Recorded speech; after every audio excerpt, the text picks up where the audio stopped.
Video call के दौरान लड़की ने कुछ अजीब देखा। उसके बॉयफ्रेंड के पीछे की इलेक्ट्रिसिटी बार बार चमक रही थी और वो बहुत तेजी से फ्लिकर हो रही थी। वो ध्यान से देखने ही वाली थी कि तभी वीडियो अचानक बंद हो गया। उसे बहुत अजीब लगा। लड़की उस वक्त अपने परिवार के साथ रात में एक यॉट पर थी। उसने सबको अपनी चिंता बताई। तभी उसके पापा ने समुद्र से कुछ अजीब सी आवाजें सुनी। वो तुरंत डेक पर गए और जो उन्होंने देखा देखकर हैरान रह गए। सैकड़ों व्हेल्स पागलों की तरह किनारे की ओर भाग रही थीं। पिता ने कहा, शायद तूफान आने वाला है, इसलिए व्हेल रास्ता भटक गई है। लेकिन किसी ने ये नहीं देखा कि जहाज का कंपास तेजी से घूम रहा था। अचानक एक बहुत बड़ी व्हेल ने जहाज से टक्कर मार दी। इंजन टूट गया और जहाज रुक गया। अब न सिग्नल था न कोई रास्ता, बस मदद का इंतजार। जहाज एक व्यस्त रूट पर था, लेकिन तभी कुछ अजीब चीज उनकी तरफ तेजी से आने लगी। कुछ सेकंड बाद आसमान से एक जलता हुआ स्टोन, एक तरह का वर्लपूल, समुद्र में गिरा। इससे पहले कि कोई कुछ समझ पाता, दूसरा विशाल वर्लपूल उनकी तरफ आया। वो सीधे जहाज से नहीं टकराया, लेकिन जब वो पानी में गिरा तो समुद्र में जबरदस्त झटका लगा और जहाज हिल गया। अब उनके पास एक ही रास्ता था, अंदर जाकर सुरक्षित रहना। लेकिन लहरें लगातार टकरा रही थीं और समुद्र खौलने लगा था।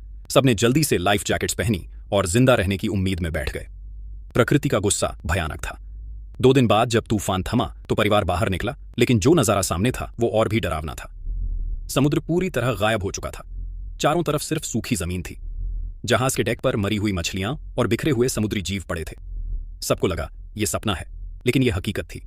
अब सबसे बड़ी समस्या थी, खाना और पानी भी खत्म होने वाला था। जाइमी, उनका बेटा, आसमान में रंग बिरंगे बलून्स छोड़ने लगा ताकि कोई उन्हें देखे और मदद भेजे। उधर उसके पिता जैक लगातार रेडियो से मदद मांग रहे थे। आखिरकार उन्होंने किसी से संपर्क किया। वो एक साइंटिस्ट था जो मीलों दूर फंसा हुआ था। उसने बताया कि पृथ्वी के मैग्नेटिक फील्ड में अचानक बदलाव आ गया है, जिससे ये भयानक तबाही हुई है। इसका असर पूरे संसार पर पड़ा है और इसी वजह से समुद्र गायब हो गया है। वैज्ञानिक ने चेतावनी दी, 7 दिनों में पृथ्वी का मैग्नेटिक फील्ड फिर से सामान्य हो जाएगा।